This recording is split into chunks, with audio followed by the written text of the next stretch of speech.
Salut à toutes et à tous, ravi de vous retrouver pour un nouveau numéro de Ma Télé à moi qui reçoit ce soir quelqu'un qui est tombé amoureux de la musique très jeune. La musique qui, en plus d'être une passion, est devenue sa véritable profession, pour ne pas dire obsession. Depuis, il ne ménage aucun effort pour partager cet amour avec les autres. Pour lui, la musique est un langage universel qui permet le dialogue des civilisations et le rapprochement des cultures. Et c'est sans nul doute d'ailleurs la raison pour laquelle il sera nommé artiste de l'UNESCO pour la paix. Je vous propose de le rejoindre pour parler de la musique avec un grand thème à travers sa télé à lui.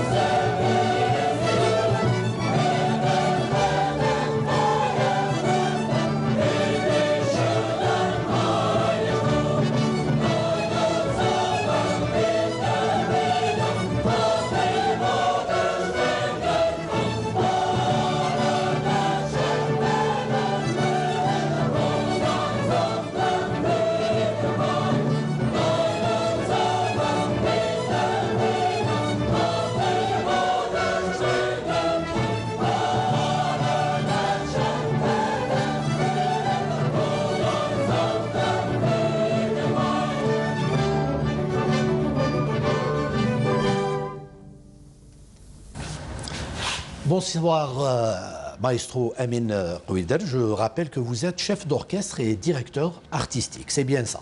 Tout à fait, bonsoir. L'introduction vous convient, j'espère? Très très bien. Vraiment, très bien. Vous avez eu la gentillesse donc, de résumer d'une manière intelligente donc, le parcours avec la spécificité de ce parcours-là. Très bien. Alors, j'ai eu la chance de jeter un coup d'œil sur votre CV, votre biographie. C'est vrai que c'est très très impressionnant. J'espère qu'on pourra plus ou moins parler de votre parcours d'une manière générale et donner envie aux gens, pourquoi pas, de s'intéresser un peu plus à la musique d'une manière générale et à la musique classique d'une façon particulière. Je tiendrai juste à souligner une chose, c'est que parmi nos téléspectateurs, il y a forcément ceux qui sont connaisseurs, mais il y a d'autres qui sont profanes. Et donc on va essayer de vulgariser certains concepts, à commencer par celui de chef d'orchestre. C'est quoi un chef d'orchestre dans la musique La première chose, je veux vous remercier pour cette aimable invitation, parce que ça aussi, c'est vraiment très important pour nous, artistes, de pouvoir avoir donc, des soutiens de votre nature, de ce professionnalisme, qui aide aussi à faire donc, ce lien entre donc, un artiste et son public. Tout à fait. Et donc ça, c'est vraiment très important. La deuxième chose, vous avez parlé de parcours. En fin de compte, le plus important, ce n'est pas forcément le parcours, mais en tout cas, c'est quelques stations de ce parcours-là, avec des moments forts, des directions dans lesquelles on peut aller. Donc le métier de chef d'orchestre, c'est un métier qui est passionnant parce qu'il allie donc une dimension complètement technique et musicale, mais aussi une dimension humaine, donc de partage, de travail avec les musiciens, parce qu'un chef d'orchestre tout seul ne fait rien, il fait juste des gestes, mais ces gestes-là vont influencer donc le jeu d'un orchestre. En fin de compte, c'est quelqu'un qui est là au service donc des gens, au service des musiciens, au service de la musique. Très bien.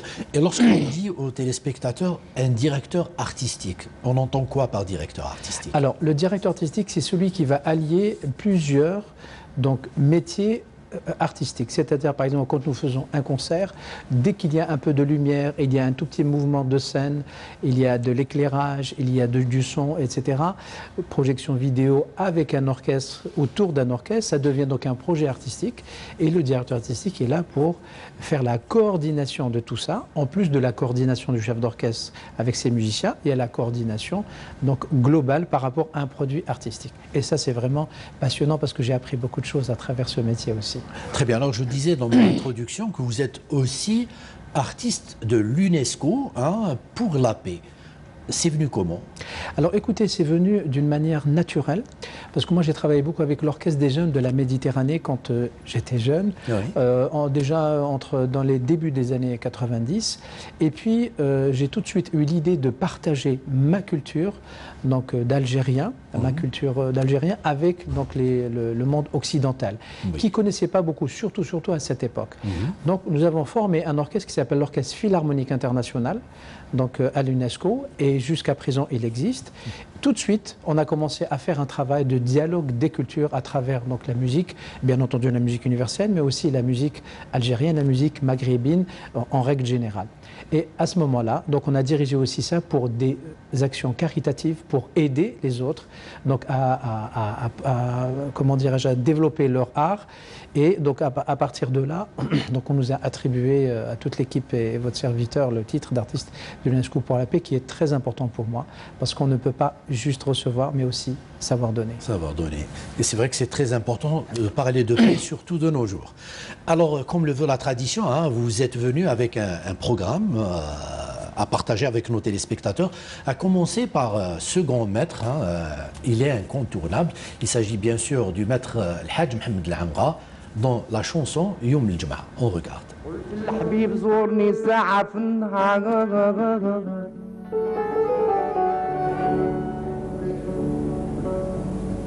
قلت لحبيبي زورني ساعة في النهار ياك سكران بالهوى حالو معدود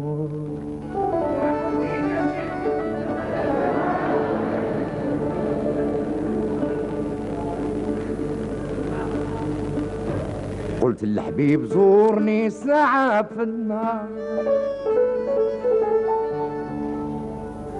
ياك سكران بالهوى حال ومعدود تخبي الليلي مع نهاري بالتخمار من خمر الحب ليس من خمر المعصوم اللي حالو بحال حالي راه يعدم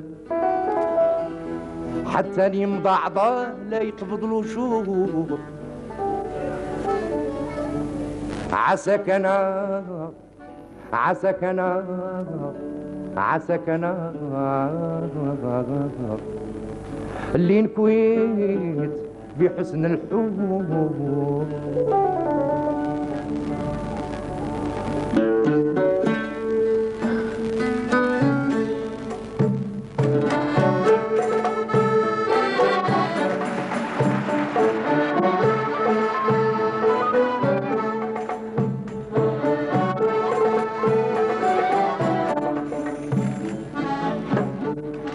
يوم الجمعة خرجوا ليا يوم الجمعة خرجوا ليا طعنوني من ضيق اللسان طعنوني من ضيق اللسان بهضوني سلبوني تيهوني صدوا خلاوني نكمد لي عاد الجراح يحسن عون اللي عشيق مثلي مجروح بلا حسام انا نكويت من النيام انا نكويت من النيام يوم لقيت الخوذات في حوازل مخفيه ميزوا عليا في الحين تبعتهم وانا كان الدمم للعوارم حتى صدوا ونخلوا لي مرضوا لي جواب انطقت انا في الحين قلت ليهم هذوك الجايزه شفقوا من حالي لا تعذبوني شيء شافوا فيا وتشرغنوا عليا زادوا للوالي ضاروه وخرجوا يميزوا زينة التيجان يوم الجمعة خرجوا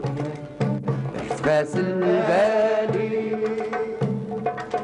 بالصوبات يحيروا العقل نحكيهم غزلان يوم الجمعة خرجوا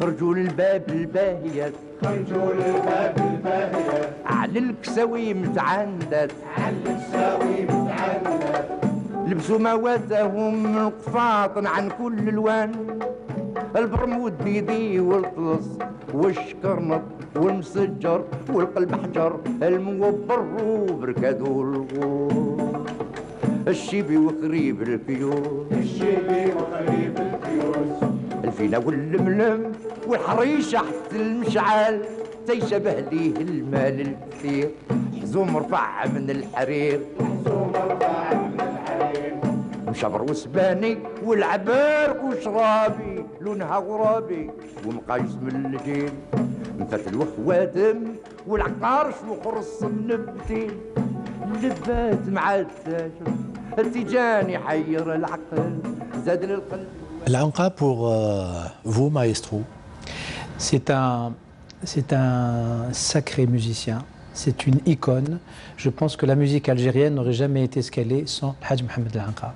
Il a une manière exceptionnelle d'aborder la musique. C'est quelqu'un qui n'apprend pas juste les paroles, c'est quelqu'un qui les ressent, il les restitue avec beaucoup d'émotionnalité, avec beaucoup de finesse aussi. Donc c'est vraiment une icône pour moi, c'est un monstre sacré de la musique. Et justement, j'ai vraiment envie de vous poser cette question, maestro. Est-ce qu'on écoute l'anqa de la même façon lorsqu'on a étudié la musique comme vous qu'avant de l'avoir étudiée? Ah, mais je pense qu'est-ce qui change? On écoute différemment parce que quand nous avons les clés donc de la compréhension musicale, on voit encore plus toutes les subtilités. Vraiment, c'est comme on dit, c'est un défaut professionnel de ce qu'il fait. Par exemple, lui, les fins de phrases, dans la diction, donc il baisse un tout petit peu, donc ça nous donne envie d'écouter plus ce qui va suivre. Donc Dieu le fait d'une manière extraordinaire. Et même, vous avez vu sur l'image, bien entendu, il apprend par cœur, mais au-delà de ce par cœur, il est en train de restituer ce qu'il est en train de dire en donnant donc de la profondeur par rapport à ce qu'il est en train de chanter. Avec la synchronisation musicale, c'est juste exceptionnel. Pour moi, c'est un maître et c'est mon maître aussi. Très bien. Alors, on va à présent parler de votre actualité. Ça ne fait pas longtemps, une académie a vu le jour, et au bonheur de ceux qui aiment la musique, justement. C'est l'académie, justement, l'Asima. Alors, un mot sur cette académie dont vous êtes bien sûr le directeur général. Oui. Nous avons créé donc l'Académie internationale de musique et de danse, Algérie, qui s'appelle Asima. Donc c'est une académie qui en fin de compte regroupe tout le travail que j'ai fait depuis ces 30 dernières années comme chef d'orchestre, directeur artistique, mais aussi, et ça les gens le connaissent moi, comme pédagogue et comme donc professeur, puisque j'ai eu la chance d'être un des plus jeunes professeurs au conservatoire dans les années, on va dire, fin 80.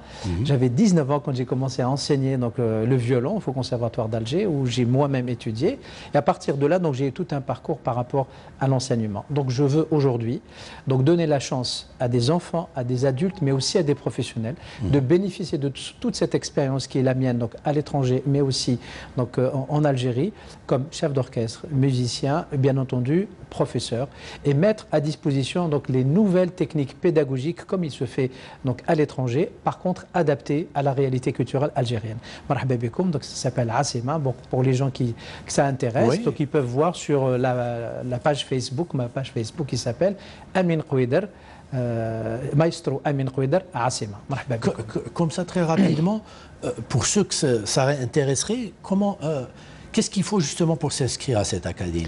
Donc déjà, il faut avoir vraiment une bonne raison de vouloir faire la musique. Ce n'est pas juste pour passer le temps. D'accord. Donc premièrement, c'est-à-dire notre enseignement va être un enseignement professionnel, même pour les amateurs. Oui. Parce que l'apprentissage de la musique demande une rigueur malgré tout. Et quand on le fait dans un cadre vraiment académique, ça va plus vite et ça aide beaucoup plus. Et nous, on va travailler aussi sur l'aspect culturel aussi de l'enfant. Pas juste l'enseignement dit musical, mais aussi l'enseignement culturel. Donc on leur apprend le solfège, l'histoire de la musique, l'histoire des instruments. C'est vrai que ça manque beaucoup.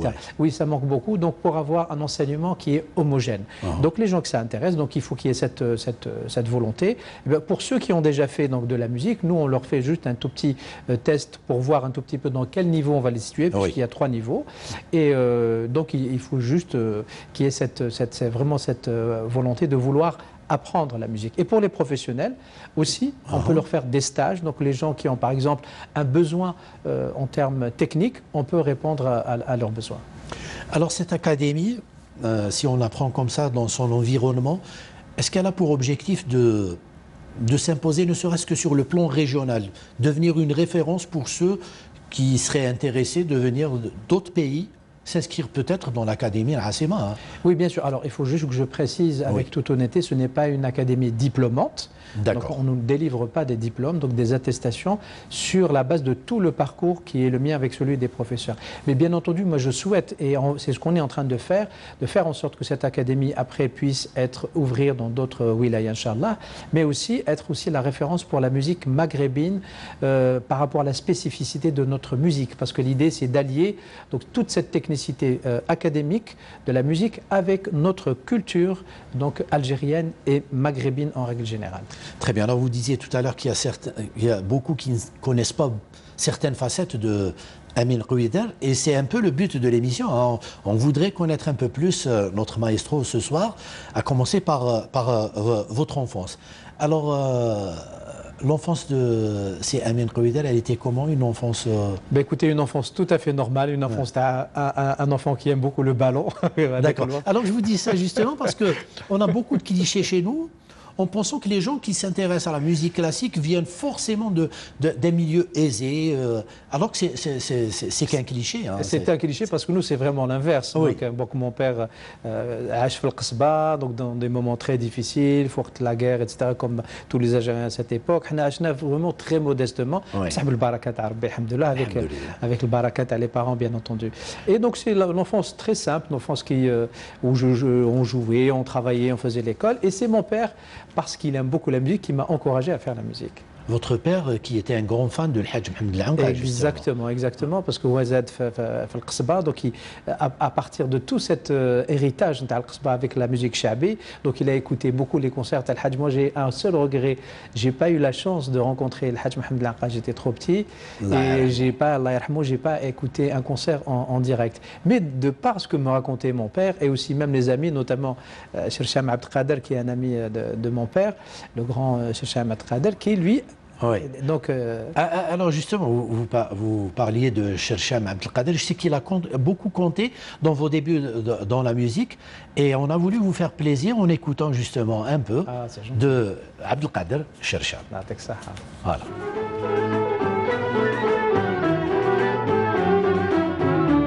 بهلكي قد الراية سلطنة الريام ملكي الغزال السعدية سردية الدماء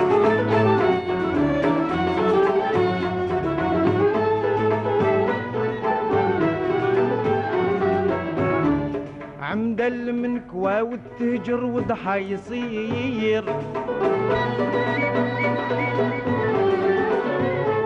عمدا من كوا والتهجر وضحى يصير شوام اللي يعدو مبكاه مفرط في الدجا يبكي ويغرد بالشواق جمار وتبقد طل بدا نار وقدايا هكذا كان من الغرام خلاقي مدهية والضايا وقد سباب هلاكي قد الرايا سلطنة الريام ملكي الغزال السعدية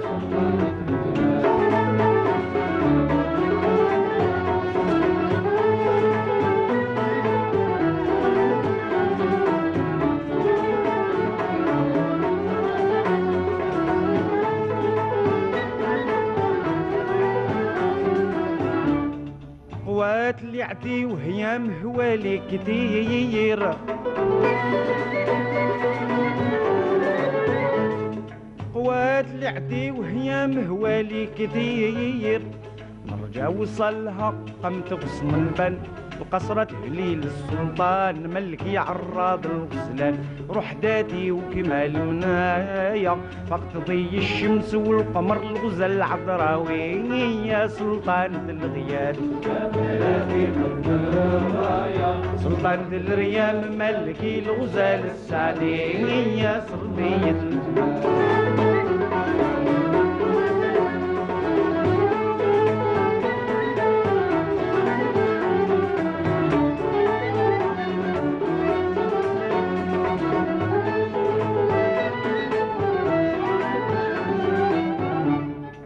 حال حالتي بهواها دمعي غزير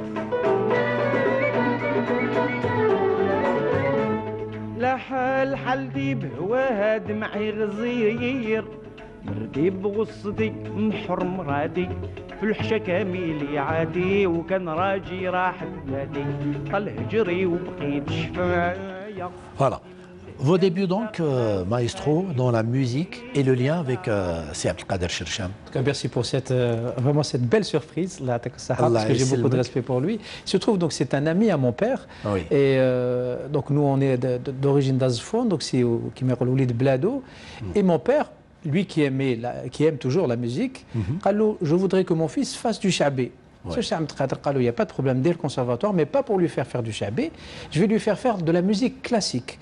Quand il connaîtra la musique classique, il connaîtra toutes les musiques algériennes. Barakallahu fik, je suis reconnaissant par rapport à ça. C'est comme ça qu'on a compris. Mais au début, je n'aimais pas trop la musique. Justement, j'allais vous poser la question. Je n'aimais pas du tout la musique au début. Et petit à petit, alors ça, c'est vraiment les parents qui ont insisté. Vraiment, ils ont insisté. Au début, surtout mon père. Quand on avait un piano, je pianotais, je faisais les cours, etc. Ceci étant, on avait vraiment de très bons professeurs. C'est ce que j'allais vous poser comme question, parce que parfois, les professeurs ne sont pas de bons pédagogues, et à cause d'eux, beaucoup justement fuient le conservatoire ou l'école.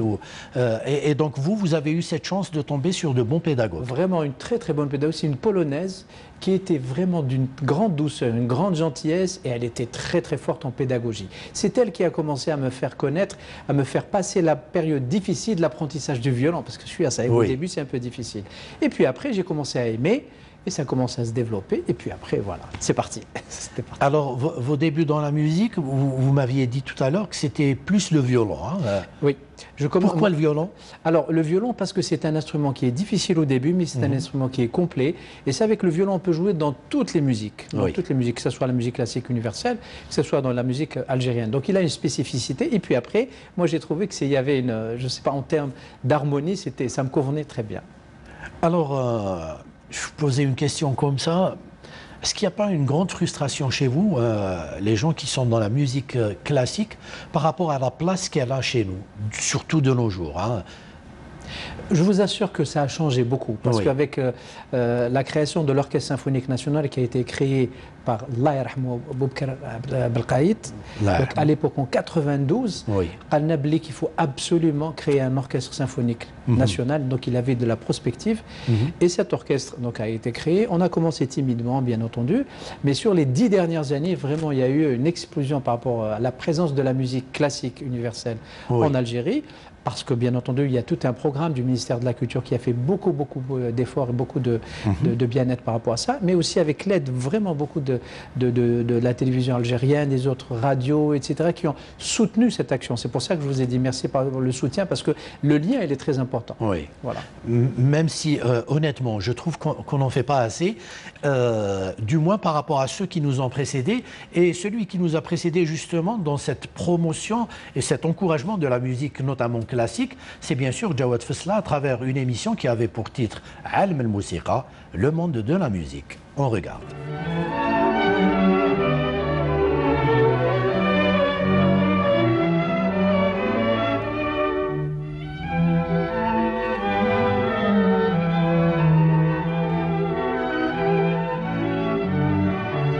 تتكون الموسيقى من عدد كبير من المهن، منها المؤلف، قائد الأوركسترا، العازف، الباحث، الأستاذ، المغني إلى آخره.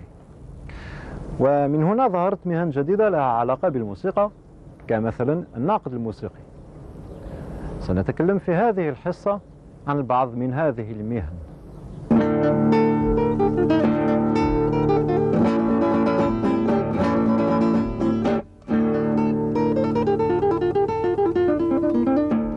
يوجد عدد كبير من المهن الموسيقية.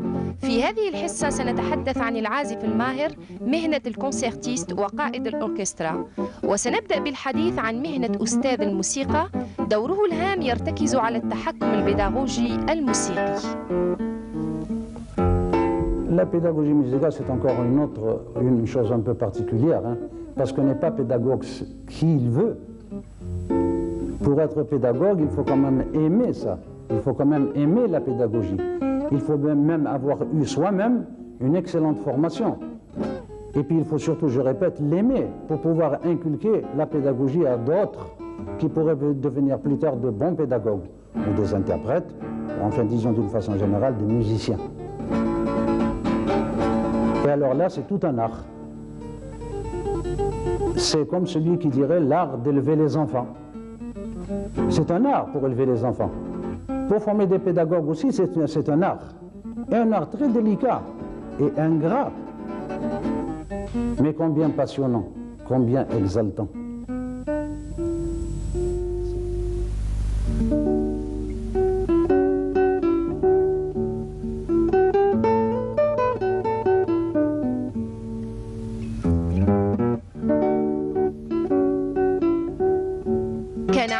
الموسيقي العصامي شائعاً وجد منتشر. أحياناً يصبح الموسيقاريون العصاميون بارعين، والبراعة مهنة للموسيقى. يوجد بارعون في الموسيقى الكلاسيكية، الجاز والموسيقى التقليدية، ولكن ما هي البراعة الموسيقية؟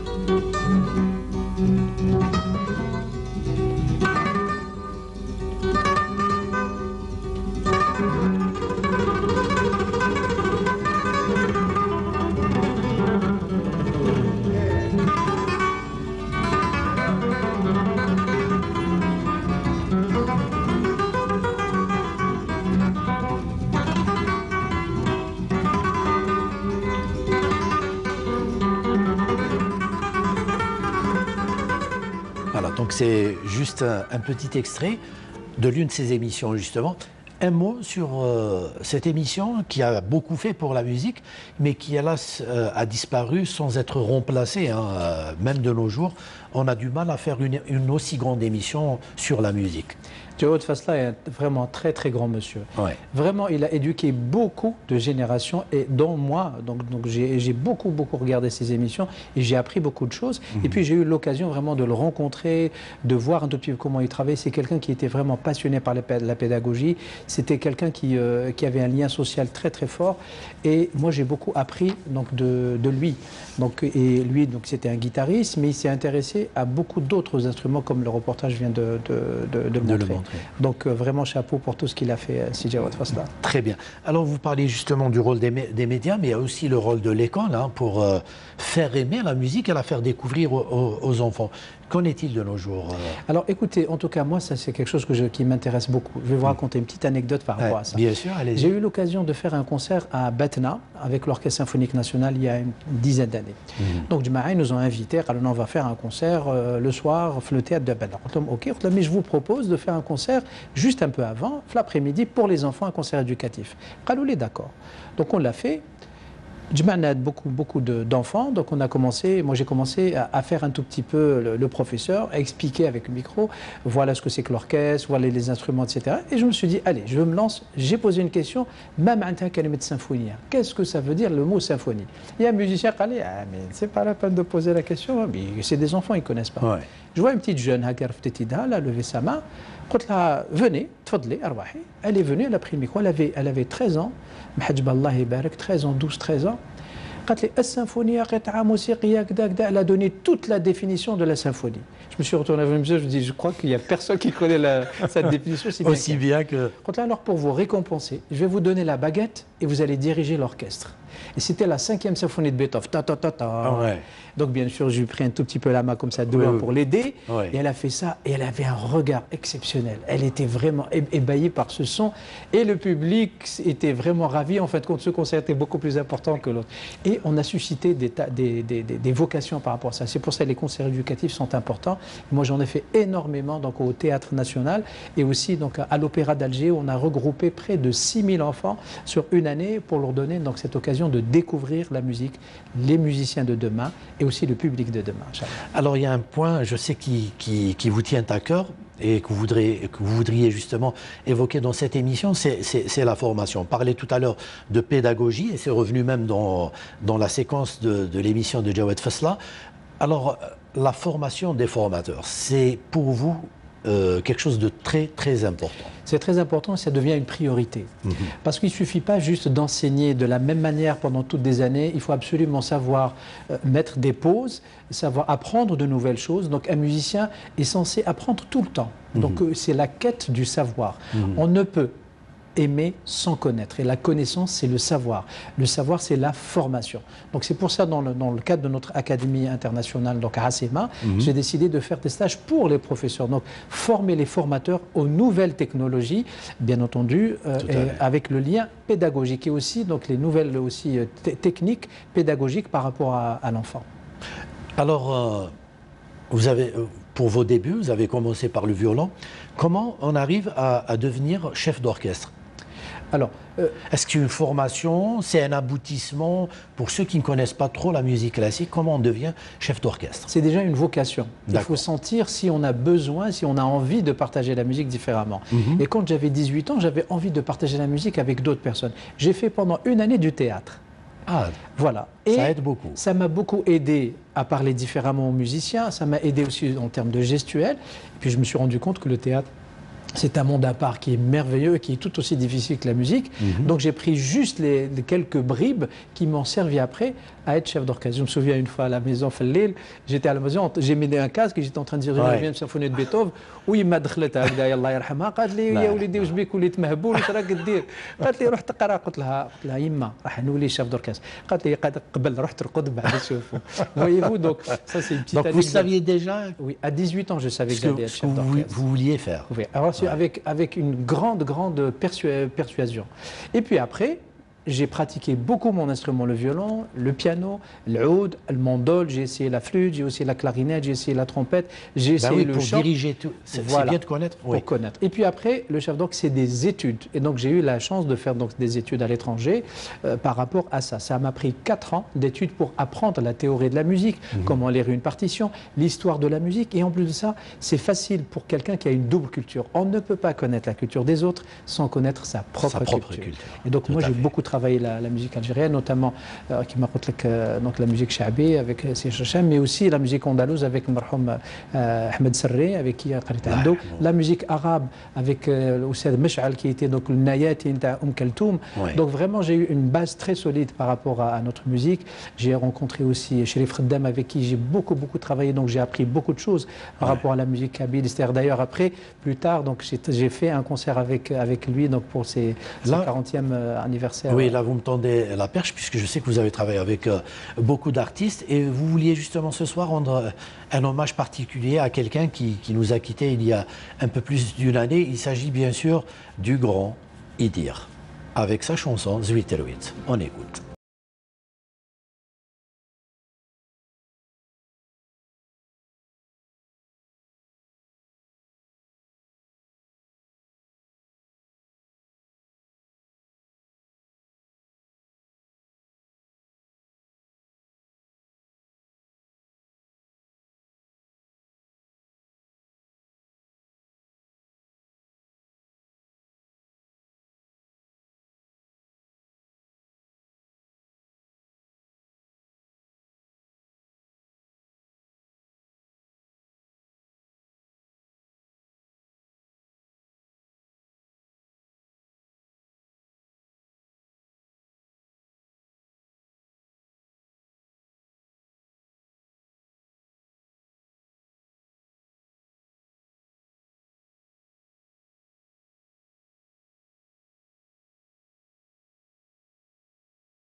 Et certes pas de la musique classique, mais Idir aussi a beaucoup fait pour donner une dimension universelle à la chanson algérienne.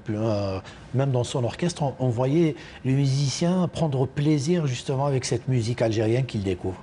Bien sûr, donc Idir, bien sûr, c'est un très très grand chanteur, un grand artiste que j'ai rencontré, avec qui j'ai travaillé, je lui ai fait quelques arrangements. Justement, on a allié donc sa musique qui était très très subtile, oui, avec une orchestration classique. On avait fait ça, donc je me souviens vers les années 90, début 90. Donc on a fait un très très beau projet.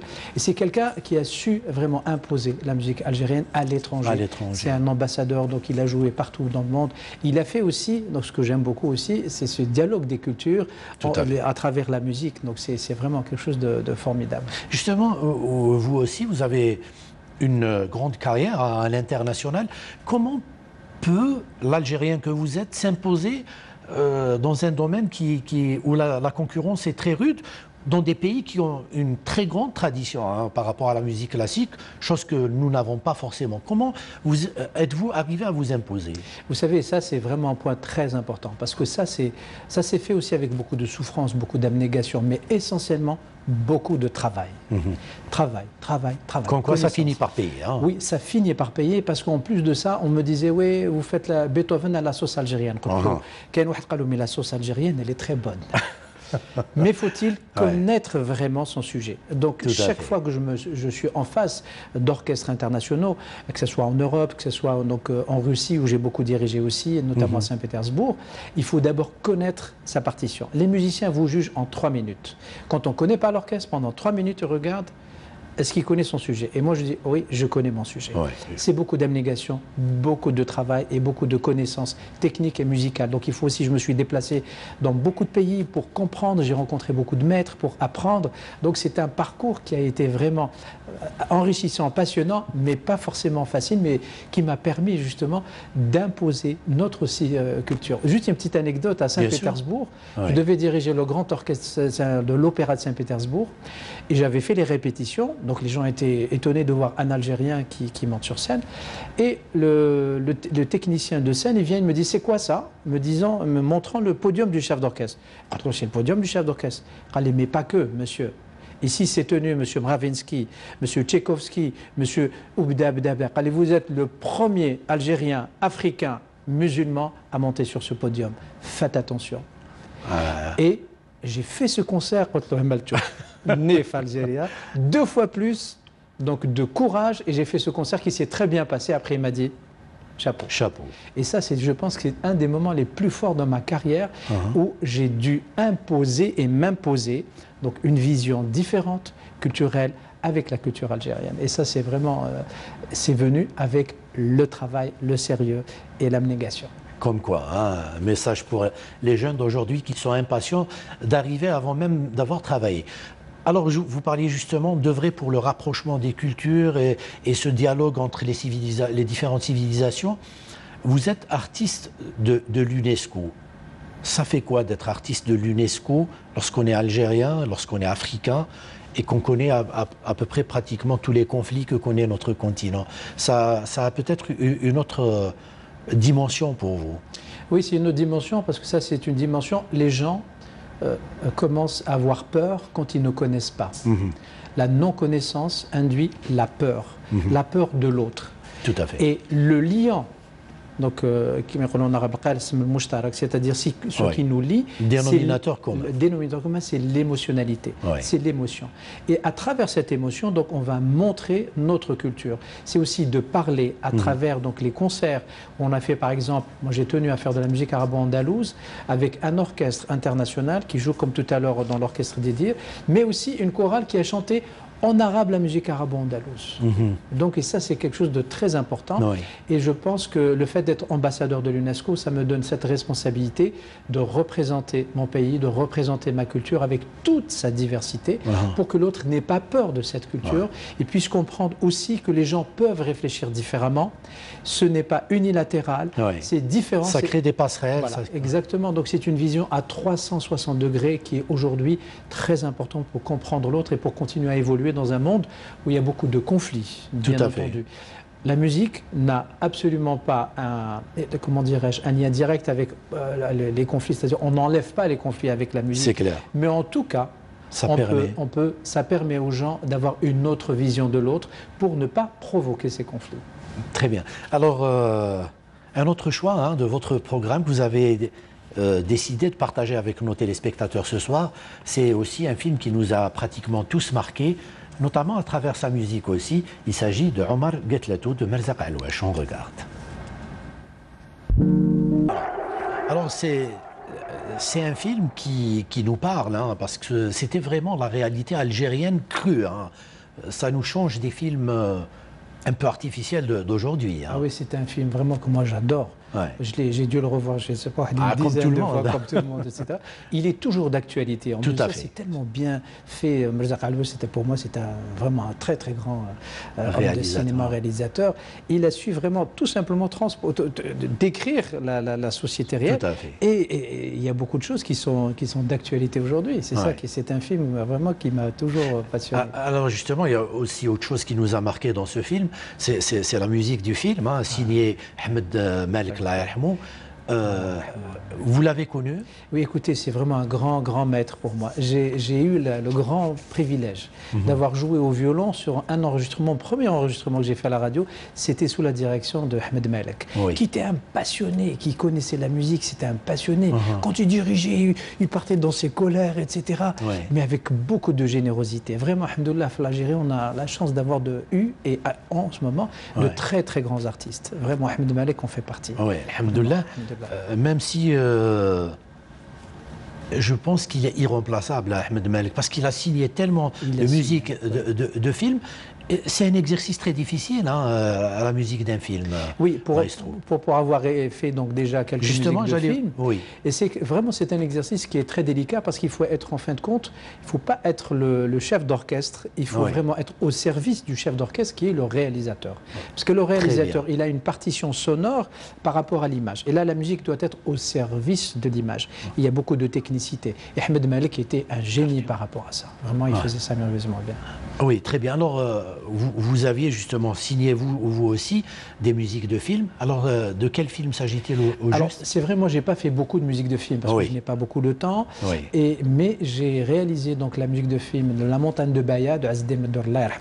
Et ça, c'était vraiment extraordinaire parce que j'ai rencontré aussi Azdin Meddour avec qui j'avais travaillé pendant toute une année par rapport à la musique. Et c'est quelqu'un qui savait vraiment ce qu'il voulait d'une manière très efficace. Et ça m'a beaucoup aidé à apprendre de lui des choses artistiques et aussi à imaginer donc la musique différemment. Et bien entendu, j'ai fait récemment donc la musique de Ahmed Rajdi, qui est aussi un très très grand réalisateur, les 7 remparts de la Citadelle. C'était un exercice aussi très délicat parce que c'est une musique qui est spécifique et Ahmed Rajdi connaît très bien aussi la musique, donc il voulait vraiment des choses très très précises. Donc j'ai eu vraiment le bonheur d'avoir contribué avec 2 grands réalisateurs de films et donc pour faire de leur musique. J'espère que ça ne s'arrêtera pas à ces 2 films, même si avec cette académie, je pense que vous aurez de moins en moins de temps à pouvoir... Par contre, je vais ouvrir aussi un département pour expliquer comment faire pour composer. La musique de film. Jawad Fasla, tout à l'heure, parlait, donc l'un des métiers aussi, c'était compositeur. C'est quoi un compositeur? Comment on fait? Avec la spécificité des musiques de film et la spécificité des musiques de film algérien. Donc on va ouvrir aussi un département pour les jeunes compositeurs qui veulent parfaire donc leur connaissance. Et moi j'inviterai aussi des amis compositeurs donc de musique de film pour leur donner donc des éléments importants. Vous allez finir par me donner vraiment envie de venir m'inscrire à votre académie, même si parce que je sais qu'on a beaucoup de choses à apprendre dans cette académie et je vous encourage vraiment parce que franchement on en avait besoin. Une académie pareille, on en avait besoin. Alors, dans ma télé à moi, on parle justement télé aussi. Est-ce que vous étiez quelqu'un qui regardait beaucoup la télé en étant jeune? Écoutez, l'adolescence, oui. Mais après, tout de suite, j'ai pas eu le temps. D'accord. Faute de temps. Est-ce qu'il y a des programmes justement étrangers qui vous ont marqué lorsque vous étiez jeune? Écoutez, il y a une série qui m'a toujours intéressé, c'est Colombo. D'accord. Et j'ai une passion particulière pour Colombo. Moi, je ne suis pas très série télévisée, je préfère plus les films. Mais cette série, vraiment, j'ai tous les films de Colombo les 69 films de Colombo que j'ai vus 5 fois d'affilée. Alors, pour ceux qui ne connaissent pas, vous n'êtes pas le seul. Hein. Moi aussi, je regarde à chaque... contrairement à vous, moi, je ne les ai pas achetés, ces films, mais à chaque fois que je tombe sur une rediffusion je peux vous les prêter. Ah, très bien, merci, c'est très gentil. Alors, pour ceux qui ne connaissent pas Colombo, on va voir un petit extrait et il vous dira qu'est-ce qui nous a le plus marqué dans ce personnage un peu atypique. On regarde. Alors, pour ceux qui ne connaissent pas Colombo, qu'est-ce qui accroche surtout dans le personnage Colombo? C'est l'intelligence par l'absurde. Ouais. Vraiment, il désarme les autres par cette image de quelqu'un qui ne comprend rien du tout. Alors c'est quelqu'un qui est vraiment futé, affûté, donc il comprend beaucoup les choses. Et en plus de ça, il y a sa parka, enfin son imperméable, sa voiture, son cigare. Sa femme qu'on ne voit jamais, il n'arrête pas de parler de sa femme. C'est aussi des choses comiques, mais aussi il y a une logique par rapport à la réalisation, par rapport à l'intrigue. En plus de ça, on inverse l'intrigue, parce que nous, on sait qui a fait quoi, et comment lui, il va trouver. Et c'est justement le fait d'avoir renversé l'objectif de l'intrigue qui fait que c'est passionnant. Très bien, alors j'espère que ça donnera envie aux jeunes d'aujourd'hui de regarder Colombo. On arrive à d'autres rubriques, à commencer par la rubrique coup de cœur, coup de gueule, ça vous dit? Oui. Voilà, alors juste le temps du jingle et on revient.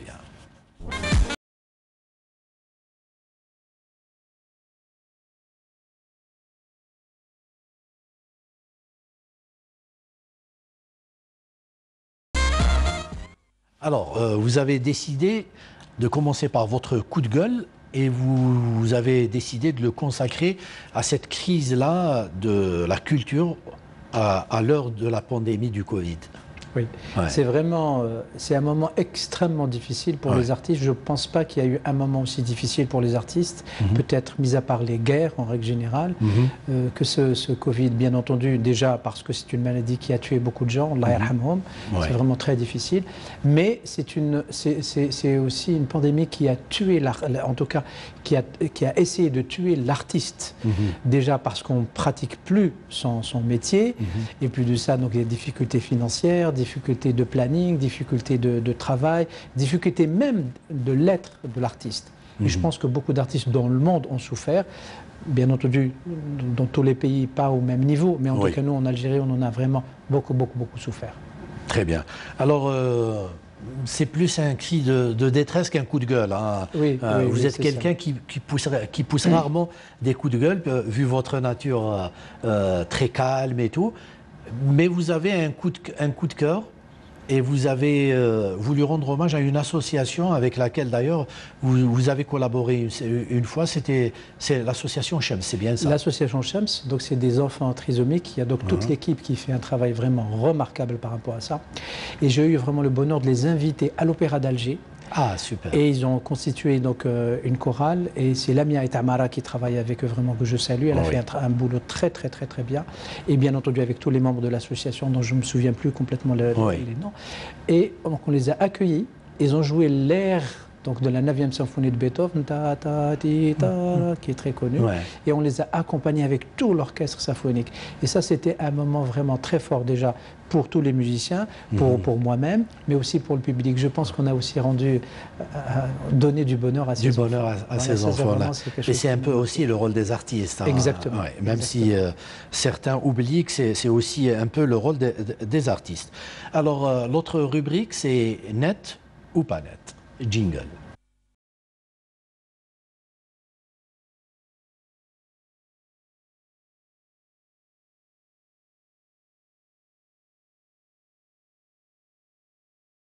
Que, avec votre emploi du temps, vous n'avez pas beaucoup de temps justement d'aller surfer sur le net, mais quand même.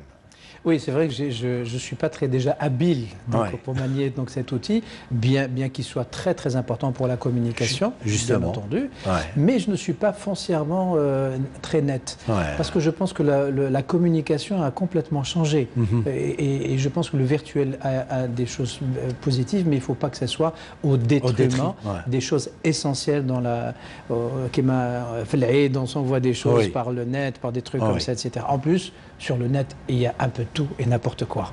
Donc des fois, il faut vraiment faire attention de toutes les informations que nous sommes bombardés par beaucoup de choses, des vérités, des contre-vérités, des contre-vérités.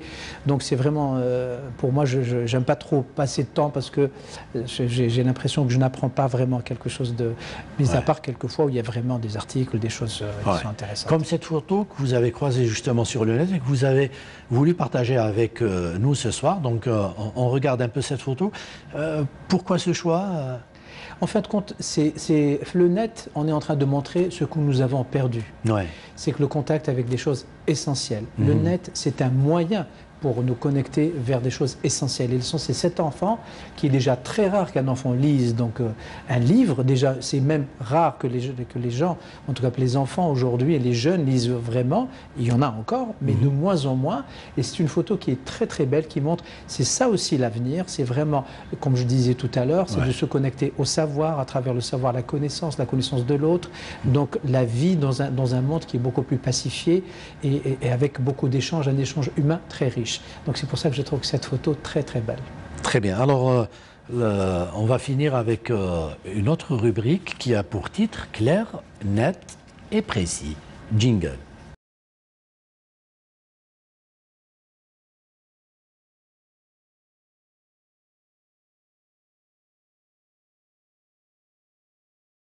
Alors, à part la musique, qu'aimez-vous, monsieur Amin Kouider? Moi, j'aime beaucoup le sport. Je ne pratique pas beaucoup le sport, mais j'aime regarder les performances. J'aime comprendre comment un sportif, donc déjà, éduque son physique. Et puis après, comment il arrive à pratiquer ce sport. Enfin, toute la technicité, c'est vraiment quelque chose de passionnant. Et j'aime quasiment tous les sports. Donc j'aime regarder, bien entendu, avec le football, c'est la marque algérienne des corridors, c'est clair. Bien sûr. Mais j'aime beaucoup donc le sport. Le sport. Et que déteste monsieur Amin Kouider? Je pense perdre du temps donc dans des rencontres qui sont pas, où il n'y a pas vraiment un apport, aller flâner juste pour flâner, etc. Si j'ai du temps, je vais le passer pour aller m'oxygéner, pour aller dans des endroits, pour découvrir. Et découvrir aussi des endroits naturels, c'est très important pour moi. Mais donc, je n'aime pas trop perdre le temps. Très bien. Alors, votre plus grande réussite, je parle plus de votre carrière dans le domaine de la musique. Quelle est la chose dans laquelle vous êtes, pour laquelle vous êtes le plus fier? Vous savez, c'est cette académie peut-être? En deuxième lieu. D'accord. En premier, en 2001. J'ai eu un choix extrêmement difficile à faire. Et je travaille à l'Opéra de Saint-Pétersbourg. Et à cette époque-là, à la même époque, donc le ministère de la Culture m'a appelé, voilà, on aimerait bien vous inviter pour que vous soyez directeur artistique de l'Orchestre symphonique national. Et l'Opéra de Saint-Pétersbourg, on m'a demandé de travailler là-bas. Et donc j'ai pris la décision de venir en Algérie. Et c'est un choix difficile, c'est un choix qui me rend heureux. Parce que j'aurais peut-être, Inch'Allah, comme tous ces grands artistes, j'ai appris d'eux, peut-être contribué un tout petit peu à faire quelque chose donc, dans le monde artistique algérien qui est immense et qui est très très beau. Et la deuxième fierté, c'est vraiment avec tout ce recul, donc ça veut dire 2001, aujourd'hui on est en 2021, donc 20 ans après, c'est la création de cette Académie internationale de musique algérienne, ACEMA, et donc pour mettre tout le savoir au service donc, de mes concitoyens. Votre échec ou une frustration par rapport à quelque chose que vous auriez souhaité accomplir et que vous n'avez toujours pas pu faire? C'est de voyager un peu plus hors travail, c'est-à-dire faire des voyages, donc prendre du temps pour moi, faire des voyages touristiques juste pour découvrir, etc. Et ça, c'est toujours difficile parce qu'on a un travail, en fin de compte, on est absorbé par son travail. Il est absorbé, c'est un travail qui n'est pas quantifiable par rapport au temps, c'est pas de telle heure à telle heure, c'est du début à la fin d'un projet. Et ce début à la fin d'un projet, des fois, il empiète sur sa vie personnelle et sur ses hobbies et sur des voyages que j'aimerais bien faire, Inch'Allah. Et sinon, par rapport à votre carrière, votre plus grand souhait ou un autre projet qui vous tient à cœur, à part l'Académie? Je pense qu'il y a un projet qui me tient vraiment à cœur, que j'ai initié déjà depuis 20 ans, après je l'ai laissé, c'est de faire un festival qui s'appelle l'Opéra des Sables à Janet. donc dans un endroit qui s'appelle Tikbawin. C'est un projet qui a beaucoup avancé en termes comment dirais-je, de conception. On a visité les lieux, mais on n'a pas pu le faire pour plein de raisons, parce que c'est aussi compliqué à faire. Et c'est en fin de compte un théâtre qui a oublié de construire ses murs. Donc c'est juste super. Avec la dune et avec donc les parois rocheuses. Et où les gens peuvent être dans un hôtel merveilleux. C'est pas 2 étoiles ou 3 étoiles, c'est 1000 étoiles à la belle étoile. Donc ça, c'est un projet, Inch'Allah, je voudrais le réaliser. Inch'Allah. Et on sera peut-être là aussi pour vous encourager sur le plan de la communication. Merci. Alors, on arrive pratiquement à la fin de l'émission, mais je ne peux pas ne pas vous poser une question sur le statut et la place de l'artiste chez nous. Vous savez, moi j'ai une idée de l'artiste qui est très précise. L'artiste, c'est comme une bougie. Ils font pour éclairer les autres. Mais faut-il allumer cette bougie? Et c'est toute ça la difficulté. Il y a eu des avancées formidables par rapport au statut de l'artiste en Algérie, mais ce n'est pas encore suffisant. Et je le vois quand je dis artiste, ce n'est pas juste les musiciens, tous les artistes. De tout. Vraiment qu'il y ait un équilibre par rapport à la vie d'un artiste équilibré, homogénéisé, permettre vraiment que l'artiste ne soit pas dans des situations qui sont difficiles sur un point de vue social. Parce que sans l'art, on ne peut pas vivre. Sans la musique, on ne peut pas vivre. Donc Beethoven disait, pour connaître un peuple, laissez-moi aller à son théâtre. Et comme ça, je vais connaître. Donc, Inch'Allah, je souhaite vraiment qu'il y ait encore plus d'intérêt, beaucoup plus de facilitation, beaucoup plus d'accompagnement par rapport à la vie d'artiste pour qu'ils puissent donner encore plus. Inch'Allah. Inch'Allah. Alors, je ne vais pas vous donner le mot de la fin avant de m'avoir dit pourquoi ce dernier choix et qui a été celui d'une très très belle voix, celle de Abdelhalim Hafez. Abdelhalim Hafez, pour vous? Écoutez, Abdelhalim Hafez m'a vraiment beaucoup influencé. Parce que c'était quelqu'un à son époque qui était très moderne. Donc déjà, lui, il utilisait les instruments traditionnels, les instruments modernes, et ça dans les années 70. Donc déjà une vision qu'on utilise aujourd'hui, mais bien après. En plus de ça, il avait cette voix magnifique, très veloutée pour raconter des choses. Et ce qu'il chantait, c'était de très très beaux textes. Et ça, la min taht al-ma, donc c'est quelque chose que j'ai beaucoup aimé. Et donc j'ai apprécié aussi donc, ce dialogue musical à travers les instruments. On n'a pas laissé la main, mais on a Abdelhalim Hafez pour vous, pour terminer cette émission. Et puis moi j'ai toujours dit que Abdelhalim Hafez c'est un chanteur qui ne s'écoute pas mais qui se regarde aussi. Oui, exactement. Parce que moi j'adore sa gestuelle, voilà, et qui vit la chanson. De nos jours, d'écouter une chanson d'Abdelhalim Hafez, parce que lui, il donnait le temps à cette chanson de s'installer, je pense. Et ça prenait beaucoup de temps, et nous, au contraire, ça nous permettait d'apprécier cette chanson, alors que les jeunes de nos jours, c'est 2-3 minutes et hop, on est passé à autre chose. Je remarque que vous avez vraiment le langage qu'il faut pour décrire tout ça. Je parle très simplement. Vous aimez beaucoup la musique et ça fait plaisir. Très bien. Alors, le mot de la fin, maestro? Écoutez, Inch'Allah, déjà la première des choses, Rabbi Inch'Allah yarfa alina had al-waba, qu'Inch'Allah qu'on se débarrasse donc de cette maladie. Rabbi yarham kamel les gens qui sont morts. Inch'Allah que la paix et le bonheur pour notre pays, parce qu'on n'en a qu'un, et c'est très important de vivre dans l'équilibre de tout. Inch'Allah, que la vie artistique reprenne vraiment très prochainement, Inch'Allah, pour tous, pour le bien-être des artistes, mais aussi le bien-être de tous nos concitoyens. Et merci beaucoup pour cette très très aimable invitation. C'est plutôt à moi de vous remercier, parce que franchement, j'ai pris beaucoup de plaisir à discuter avec vous, j'ai appris beaucoup de choses. J'espère que notre téléspectateur aussi en a profité. Alors, je vous dis encore 1000 merci, Monsieur Amine Kouider, d'être venu, malgré votre programme très chargé. Je dis merci à Crystalux Mobilia pour ce décor. Merci à l'équipe technique du studio de l'EMPA. Merci à nos amis des archives. On les oublie souvent alors qu'ils font un travail extraordinaire. Et enfin, merci à vous de nous avoir suivis. Merci de votre fidélité.